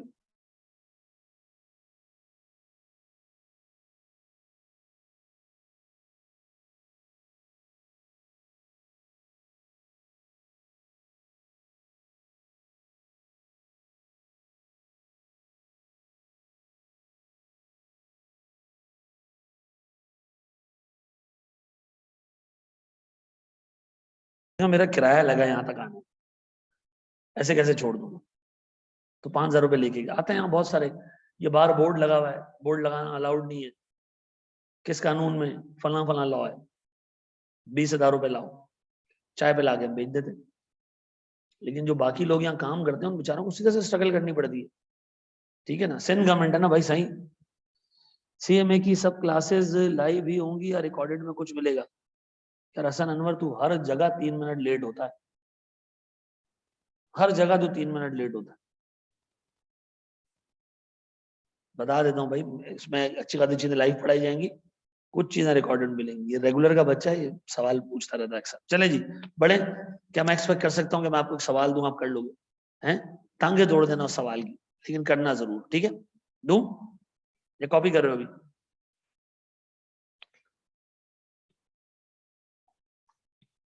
एक दो तीन चार पांच छह, इस क्लास में सिर्फ 6-7 लोग, 7 लोगों को ये फील होता है कि कोरोना इज अ रिस्क, ठीक है ना। बाकी लोग अल्लाह वास्ते चल रहे हैं। मास्क वास्क क्यों नहीं पहनते हो तुम लोग भाई? हैं, बैग में रखा रखा रहने दो, वहीं से वो रोक लेगा कोरोना को।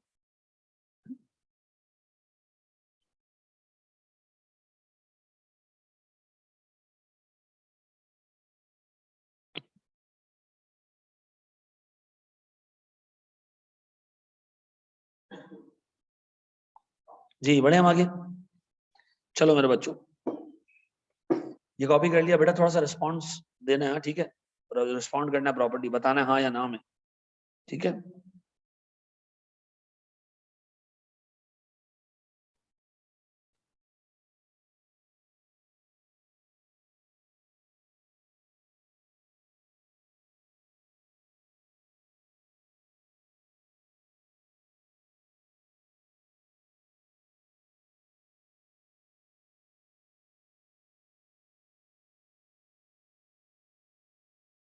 चलिए जी, इसको हम ट्राई करते हैं जरा।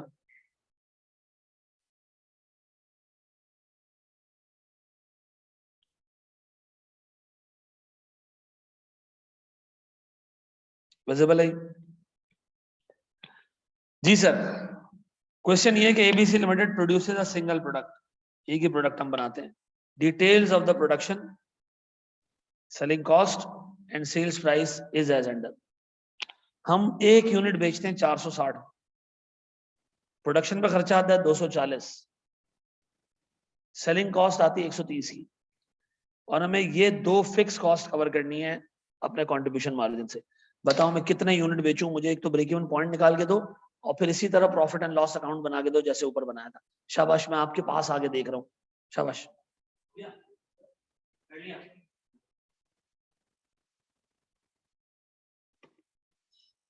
आ रही है भाई ब्रेक इवन पॉइंट? 63,000 पक्का? सर मेरे पास सेलिंग प्राइस कितना है? 460। सर मेरे पास variable production cost 240, variable selling cost 130, कितने रुपए का कंट्रीब्यूशन मार्जिन बच रहा है? 90। अब इस 90 रुपीज से आपने कवर करने क्या चीज? दो फिक्स कॉस्ट, कौन कौन सी? 4520 एंड देन 1150 डिवाइडेड बाय 90, कितना कितना?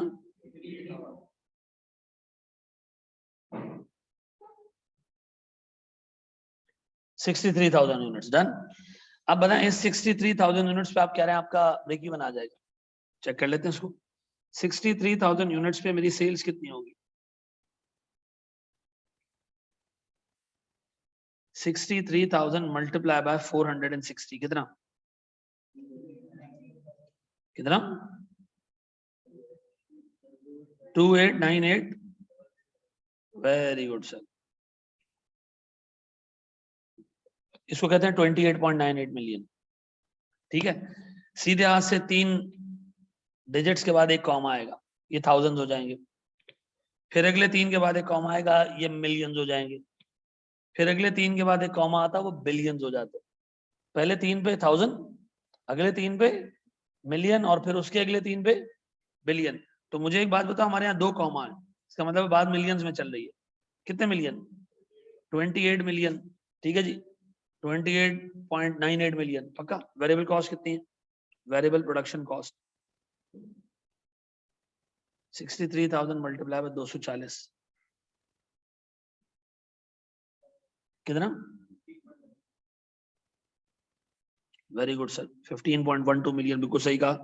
Variable selling overheads 63,000 into 130, 8.19 million. बस कंट्रीब्यूशन मार्जिन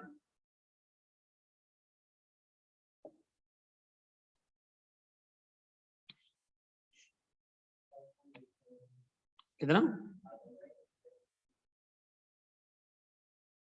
अब बताओ मेरे बच्चों, 5.67 मिलियन ने कवर करनी है दो फिक्स कॉस्ट।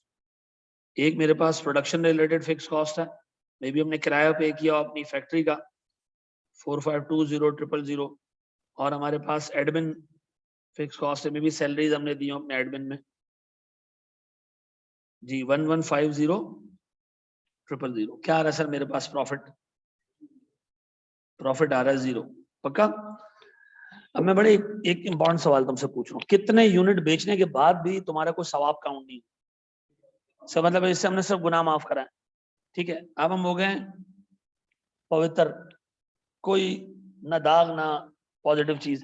अब एक भी यूनिट बेचोगे, एक भी यूनिट बेचोगे, कितने पैसे अपने घर लेके जाओगे?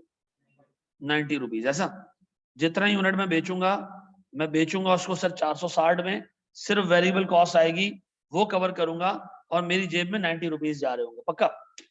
2 यूनिट बेचूंगा तो 180 रुपए। इसका मतलब है सर इस पॉइंट से आगे, ब्रेक इवन से आगे चलते जाओगे, every unit will add 90 rupees to your wealth. ऐसा आपके प्रॉफिट में 90 रुपए का इजाफा होता रहेगा। ऐसा बताओ, अगर मैं 68,000 यूनिट्स बेचूं तो टोटल कितने यूनिट ब्रेक इवन के लिए हट जाएंगे?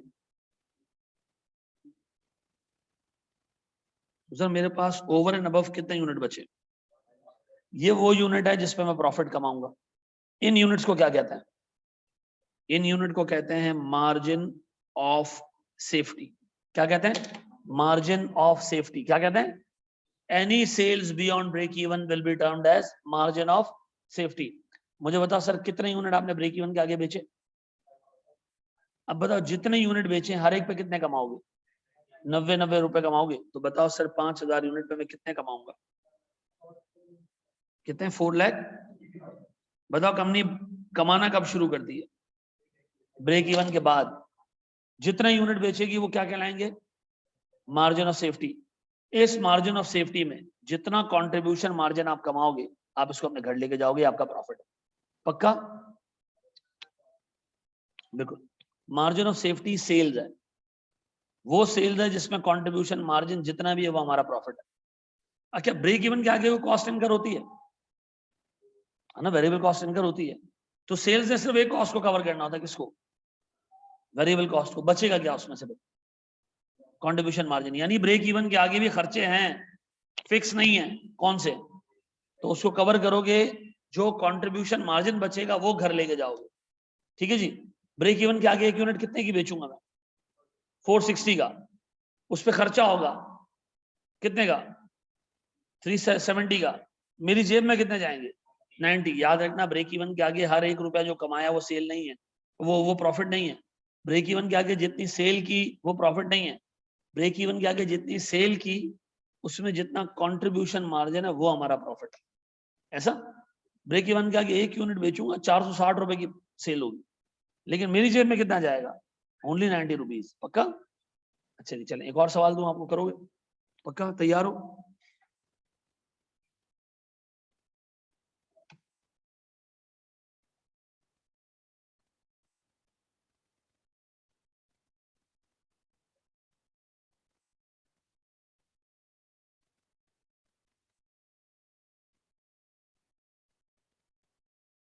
अच्छा एक बात बताओ, what is meant by trade discount? ये क्या होता है? वो डिस्काउंट जो, ये तो अकाउंटिंग ट्रीटमेंट बता देना तुम लोगों ने। वेरी गुड सर, बट तुमने ट्रीटमेंट, अकाउंटिंग ट्रीटमेंट सही बताया, उसने लॉजिक बता दी। देखो ट्रेड डिस्काउंट क्या है। अब एक दुकान पे गए, ये कप लटक रहा था, आपने कहा कितने का? ये उसने कहा 100 रुपीज का। आपने कहा 90 रुपए लगा दो यार। उसने कहा ठीक है दे दो 90। तो आपको कितने का पड़ा? 90 का पड़ा। ट्रेड डिस्काउंट कितने का मिला? ₹10 का। ट्रेड डिस्काउंट का मतलब है वो डिस्काउंट जो आपको निगोशिएशन से मिल जाए। किससे मिल जाए? निगोशिएट करने से। अच्छा आपने कहा ठीक है ₹90 ना, पैसे 10 दिन बाद लेना। उसने कहा अभी दोगे तो ₹80 और डिस्काउंट दे रहा हूँ, लेकिन अभी अभी पैसे दो। ये कौन सा डिस्काउंट है? यह है अर्ली सेटलमेंट या कैश डिस्काउंट। ऐसा? ये बात समझ आती है? कॉस्टिंग में दोनों का एक ही ट्रीटमेंट है, अकाउंटिंग में अलग अलग है। कॉस्टिंग में दोनों का दोनों डिस्काउंट है, ये पैसे नहीं मिलेंगे। बस मिले कितने? ₹80 मिले बेटा। ₹100 का कब था, ₹10 मैंने खुद छोड़ दिए, ₹10 जल्दी पैसे देने पे मैंने उसको माफ कर दिए। कितने पैसे माफ हो गए? बताओ हमें मिले कितने इस कप के?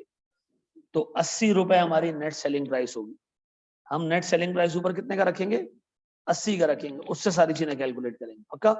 तैयार हो? दो एक सवाल।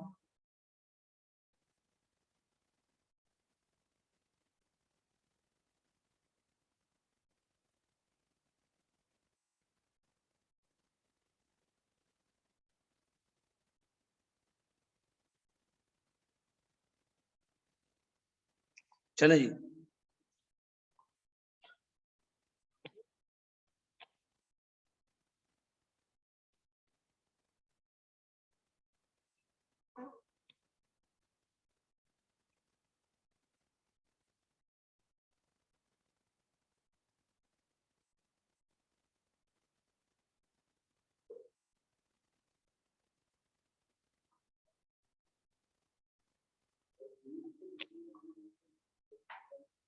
ट्रेड डिस्काउंट बिल्कुल हुआ है। हमारे कैफ में नहीं हुआ, फाइनल में तो अक्सर टेस्ट 4 डिस्काउंट आ रहे होते। क्वांटिटी डिस्काउंट अलग आ रहा होता है, अर्ली सेटलमेंट डिस्काउंट अलग आ रहा होता है, ट्रेड डिस्काउंट अलग आ रहा होता है, रिबेट्स अलग आ रहे होते हैं।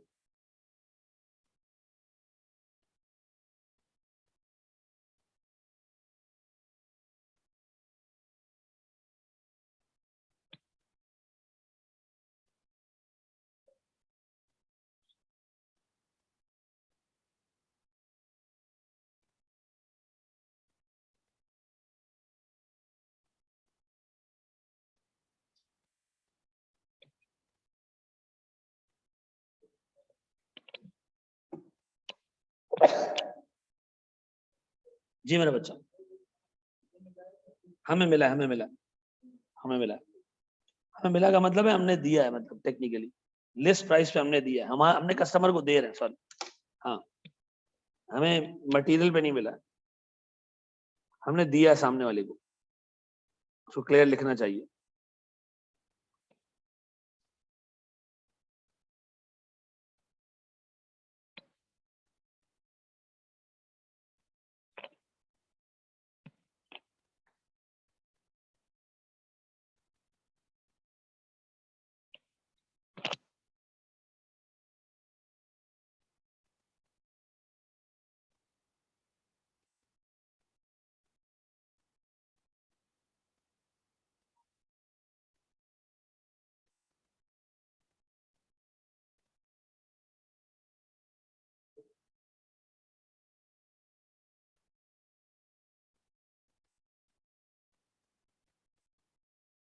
जी मेरे बच्चों, हम आगे जाएं।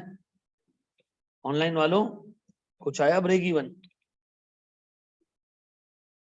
कुछ आ गया या नहीं आया? जी क्या आ रहा है? 34251 क्या है ये?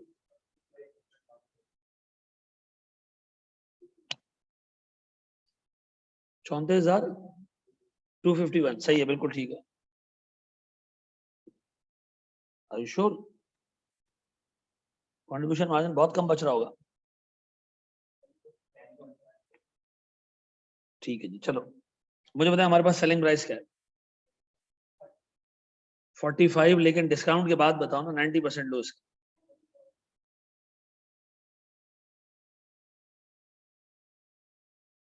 40,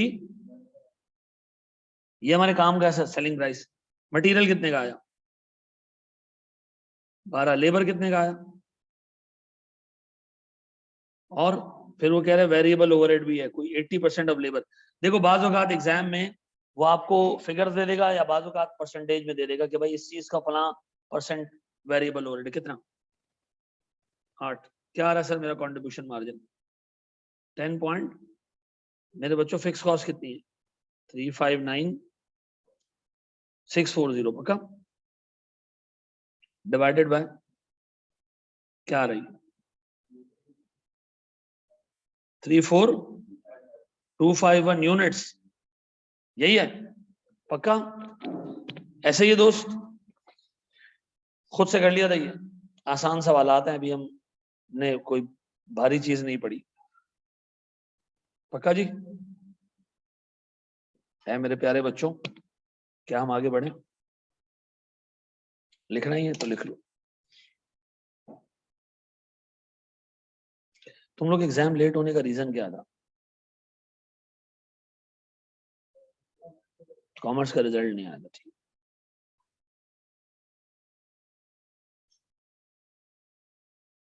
और बाद में आया तो उस वजह से तुम लोगों को 1 हफ्ता एक्स्ट्रा मिल गया चलो जी आपको पता है क्या बहुत डिस्करेज करता है फास्ट ट्रैक में पेपर देना रीजन क्या रीजन है आई कैप डिस्करेज करता है फास्ट ट्रैक में पेपर्स देना क्यों नहीं लास्ट टाइम मैं ये बंद करूंगा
थ्री फोर टू है तो राउंड ऑफ नहीं करेंगे क्योंकि यूनिट्स फॉर द होल अच्छा देखो इस चीज से ना बाहर आ जाते हैं हम आज पहली दफा एग्जामिनर कभी राउंडिंग ऑफ के ऊपर ना आपके मार्क्स काटता है ना आपको मार्क्स देता है ठीक है आपने एक सवाल में 1000 की जगह 10,000 कर दिए गलती से और आप आगे पूरा सवाल ले गए 1 नंबर नहीं कटेगा आपका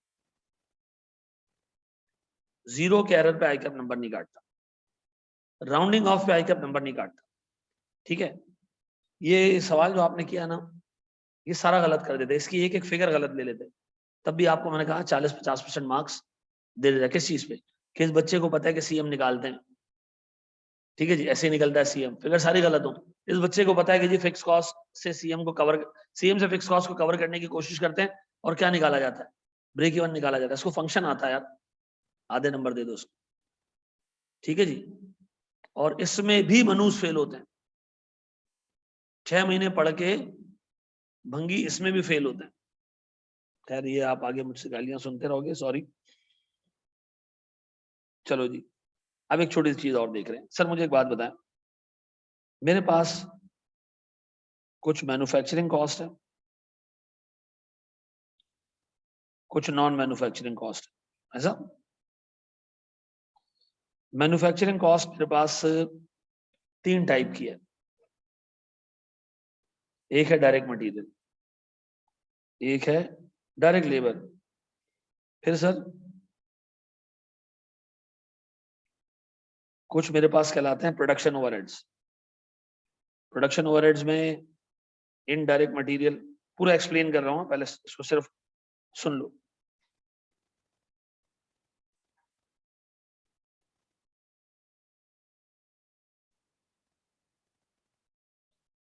सुनो मेरे बच्चों मैं आपसे कहता हूं what is meant by direct material क्या मतलब डायरेक्ट मटेरियल क्या होता है जो मटेरियल का एक्सपेंस है तो फिर इनडायरेक्ट मटेरियल भी कुछ चीज होती है वो भी आपने यहाँ लिखा है sir very good sir direct material का मतलब है वो जो प्रोडक्ट में ट्रेसेबल है वो मटेरियल जो प्रोडक्ट में ट्रेसेबल है इस मोबाइल में क्या ट्रेसेबल होगा प्लास्टिक है ग्लास है ठीक है जी अंदर जो है वो इक्विपमेंट आईसी वगैरह लगे हुए हैं एक केक बना हुआ है उसमें क्या डायरेक्ट मटेरियल है सर पता नहीं आटा होता है केक में, क्या होता है? आटा मैदा वगैरह है सर, इसमें चीनी डली हुई है, इसमें अंडे डले हुए हैं, ठीक है, जिसमें क्रीम लगी हुई है, ये क्या है? Direct material. इस टेबल में डायरेक्ट मटेरियल क्या है सर? लकड़ी है, ये जो ऊपर वो क्या लगा हुआ है, चेपी लगी हुई है, कीलें लगी हुई हैं, ये क्या है? ये डायरेक्ट मटेरियल है। लेकिन केक बनाने में डीजल भी तो इस्तेमाल हुआ है। डीजल इस्तेमाल हुआ है कहां पर सर? जहां वो केक बनता है, जो उसकी भट्टी है, उसको चलाने के लिए जनरेटर लगा होगा, उस जनरेटर में हमने डाला होगा डीजल, तो डीजल भी तो इस्तेमाल हुआ है। वो मटेरियल जो प्रोडक्ट बनाने में इस्तेमाल तो हो, लेकिन प्रोडक्ट का पार्ट ना बने, वो इनडायरेक्ट मटेरियल है।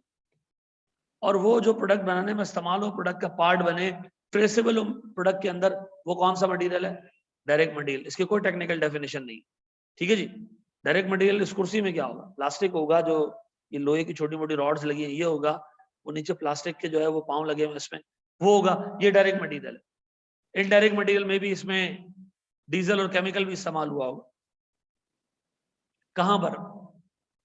उस फैक्ट्री के अंदर, उस भट्टी के अंदर, उस जनरेटर के अंदर जिससे ये बना, उस मशीन के अंदर ग्रीस भी लगी होगी, तो वो ग्रीस क्या है हमारे लिए? Indirect material. इस पे तो नहीं लगी हुई है ना। तो जो प्रोडक्ट में ट्रेसेबल है वो क्या? Direct material. जो प्रोडक्ट बनाने में इस्तेमाल हो लेकिन ट्रेसेबल ना हो, इनडायरेक्ट मटेरियल। फिर what is mean by direct labour? सुनो, ये एक फैक्ट्री है, फैक्ट्री में छोटे छोटे जो ना ब्लॉक्स बने हुए हैं, इन ब्लॉक्स में लोग काम कर रहे हैं, ठीक है जी। क्या कर रहे हैं? प्रोडक्शन कर रहे हैं। इधर एक बंदा बैठा हुआ है, टांग पे टांग रख के ऐसे बदमाशों की तरह, इसको लोग कहते हैं सुपरवाइजर, ठीक है जी। इधर एक बंदा बैठा है, ये बंदा कहलाता है, ये बंदा बैठा है, जिस भी जॉब पे ना मशीन में मसला होता है, ये जाके हेल्प करके आ जाता है। इन लोगों को, मजदूरों को, कोई भी मसला होता है ना, मशीन बंद हो गई है, खराब हो गई है, नहीं चल रही है, स्लो चल रही है, ये बंदा जाता है। इसको हम कहते हैं मशीन सपोर्ट डिपार्टमेंट। ये बंदा प्रोडक्शन नहीं कर रहा, लेकिन प्रोडक्शन को फैसिलिटेट जरूर कर रहा है। इधर एक कैंटीन बनी हुई है, कैंटीन में एक बंदा दबादब पराठे भी बना रहा है, खाना भी बना रहा है, चाय भी बना रहा है, स्नैक्स भी बना रहा है। इधर एक बंदे के हाथ में नस्वार की डब्बी है, और नस्वार डाल के बैठा है, ये चौकीदार है, हाथ में बंदूक भी है इसके। अब मुझे एक बात बताएं, इस पूरे फैक्ट्री में आपको कितने किस्म के लोग नजर आ रहे हैं? एक वो जो प्रोडक्शन कर रहे हैं, एक सुपरवाइजर है, एक मशीन सपोर्ट वाले हैं, एक कैंटीन वाले हैं, एक ही हमारा चौकीदार भाई है। बताओ इनमें से डायरेक्ट लेबर कौन सा है? सर ये जो लोग हैं ना, जो काम कर रहे हैं ना, जो प्रोडक्ट बना रहे हैं अपने हाथों से, ये है डायरेक्ट लेबर। इसके अलावा बाकी जितने लोग हैं, ये प्रोडक्शन नहीं कर रहे हैं, लेकिन प्रोडक्शन प्रोसेस को फैसिलिटेट कर रहे हैं, ये इनडायरेक्ट लेबर है। सुपरवाइजर खुद काम नहीं कर रहा, लोगों को तंग कर रहा है, बंबू कर रहा है कि बेटा शाबाश काम करो, नहीं तो खैर नहीं है तुम्हारी, ये कौन है? Indirect labour.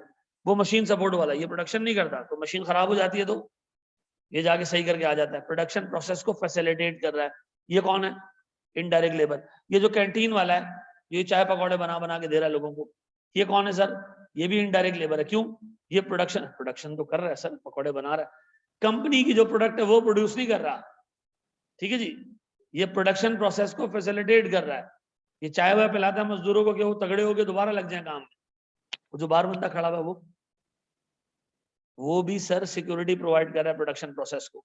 तो मुझे बताओ सर, वो मजदूर जो बजाते खुद काम करे प्रोडक्ट पे, अपने हाथों से प्रोडक्ट प्रोड्यूस करे, वो क्या कहलाएगा? Direct labour. और बाकी फैक्ट्री में जितने लोग काम कर रहे हैं, वो क्या कहलाएंगे? Indirect labour. ऐसा है। डायरेक्ट मटेरियल, प्रोडक्ट में ट्रेसेबल हो। इनडायरेक्ट मटेरियल, जो प्रोडक्ट बनाने में इस्तेमाल हुआ लेकिन ट्रेसेबल नहीं है। डायरेक्ट लेबर, जो प्रोडक्शन करते वक्त प्रोडक्ट खुद प्रोड्यूस कर रहा है। इनडायरेक्ट लेबर सर, दोज मजदूर जो कि क्या कर रहे हैं? Facilitates the process of production, खुद प्रोडक्शन नहीं करना, फैसिलिटेट करना। डन। इसके अलावा फैक्ट्री में और कोई खर्चा होता है? मटेरियल लेबर के अलावा हाँ, बिजली लगती है सर, और मशीन इस्तेमाल होती है, डेप्रिसिएशन होता है, पानी, तेल, गैस, ये सारी चीजें कहलाती हैं अदर ओवरहेड्स। ये क्या कहलाती हैं? Other overheads. तो बताओ सर, हमारे पास 3 किस्म की कॉस्ट है, डायरेक्ट मटेरियल, डायरेक्ट लेबर, बाकी सारी चीजें ओवरहेड। इनडायरेक्ट मटेरियल भी ओवरहेड, इनडायरेक्ट लेबर भी ओवरहेड्स, और अदर कॉस्ट भी ओवरहेड्स। डायरेक्ट कॉस्ट दो ही है, कौन कौन सी? डायरेक्ट मटेरियल जो प्रोडक्ट में ट्रेसेबल मटेरियल है, और डायरेक्ट लेबर वो जिसने वाकई इस प्रोडक्ट को प्रोड्यूस किया। बाकी सारे खर्चे फैक्ट्री में जो भी इनकर हो रहे हैं उनको हम एक नाम देते हैं, क्या चीज? Overheads, production overheads. ऐसा प्रोडक्शन ओवरहेड्स में क्या क्या आता है? Direct material, direct labour and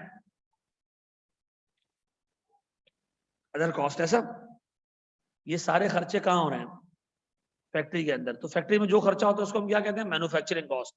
manufacturing cost तीन टाइप की है, डायरेक्ट मटेरियल, डायरेक्ट लेबर और प्रोडक्शन ओवरहेड्स। तो प्रोडक्शन ओवरहेड्स में क्या क्या आएगा?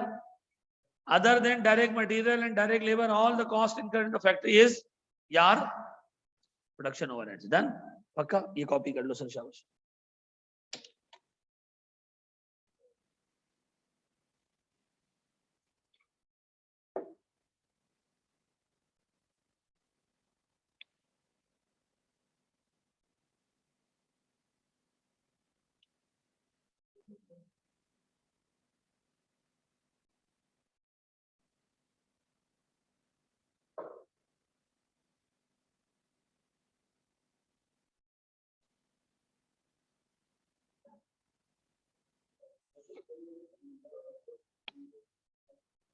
जी, अब नंबर ऑफ अटेम्प्ट्स नहीं है बेटा, अब टाइम पे आपकी बात आ गई है ना, कि आपने कितने टाइम में पास करना है। वो आए कि आपसे पूछेगा फिर, उसका शायद ये कि number of papers multiply by 2, ऐसा है कुछ। Multiply by number of paper multiply by 6 months, उसका मतलब मल्टीप्लाई बाय 1। ठीक है ना? जिसके 2 पेपर है वो 1 साल में पास करे।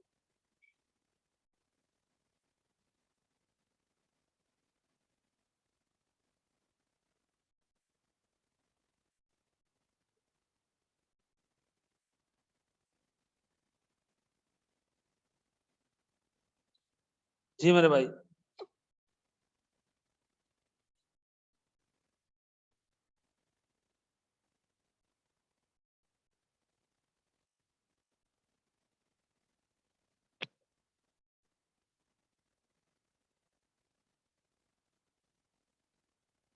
यार वो आईसीसी के अवार्ड्स हो गए अभी होने हैं?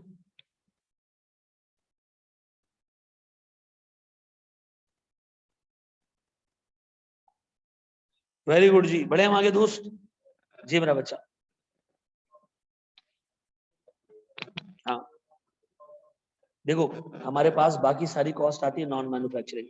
अच्छा, वो ट्रांसपोर्टेशन कॉस्ट जो रॉ मटेरियल को लाने के लिए जरूरी है, उसको भी हम कंसिडर कर लेते हैं कि ये कौन सी कॉस्ट है?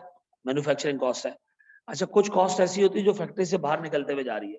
जैसे हमारी गुड्स प्रोड्यूस होने के बाद हम फैक्ट्री से गुड्स नहीं बेचते हैं, हम बेचते हैं सेल्स डिपो से।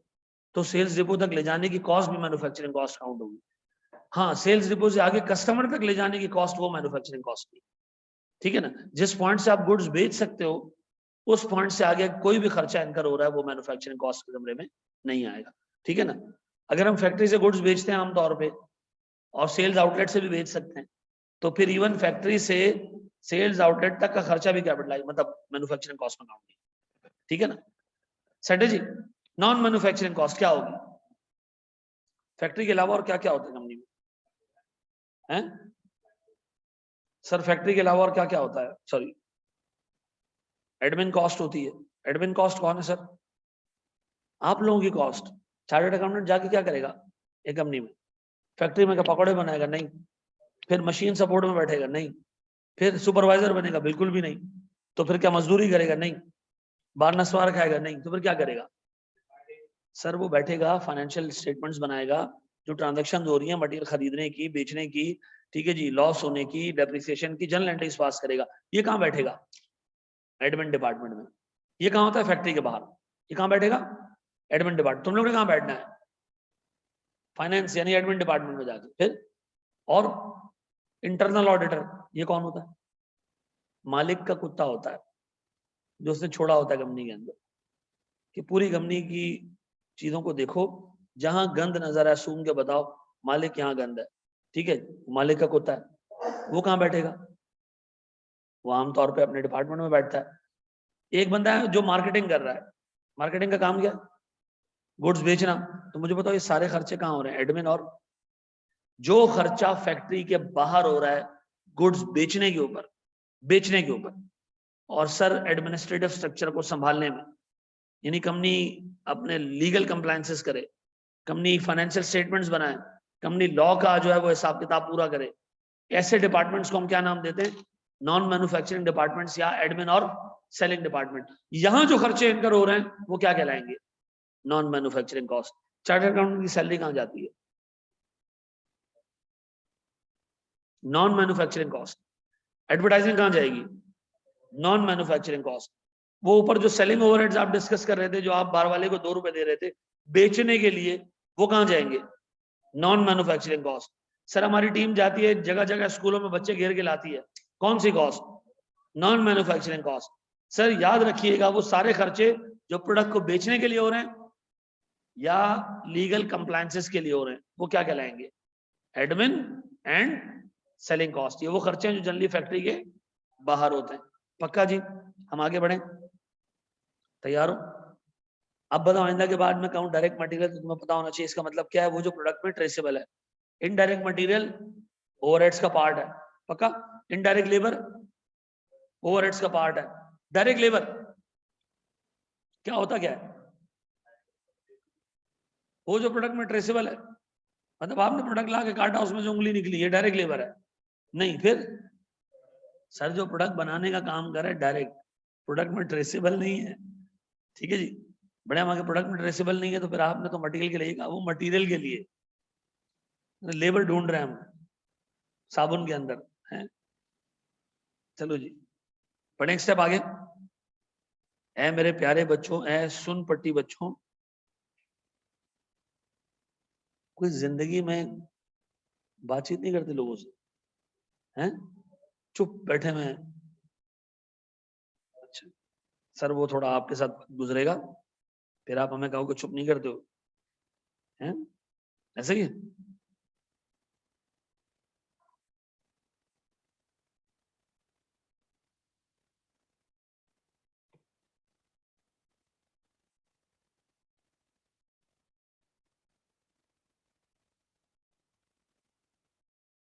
ये सवाल मैं आपको दे के जा रहा हूं, क्लास ऑफ कर रहे हैं हम। हमारी 4 बजे तक थी ना क्लास, 4 बजे तक थी, 4:30 तक थी, 4 तक थी। ये सवाल मैं रीड करके समझा के ऑफ करूंगा, आपको होमवर्क दूंगा। हमारा ग्रुप बन गया ना फास्ट ट्रैक का, नहीं बना तो मुझे किस ग्रुप पे इन्होंने ऐड किया है, ये ग्रुप तो आ तो गया मार्केट में है। नहीं नहीं मैं तो आप लोगों को बोला ना कि 10 दिन तो आप पहले, 5-6 दिन तो आप क्लासेस ले लो, फीस आप लोग कहीं छोड़ के नहीं भागोगे ना, हम आपको छोड़ने देंगे भाग, टेंशन नहीं लो, हम आप तक खुद आ जाएंगे, ठीक है।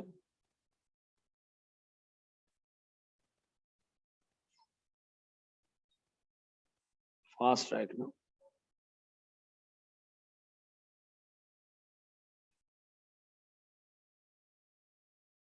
क्या है फास्ट ट्रैक,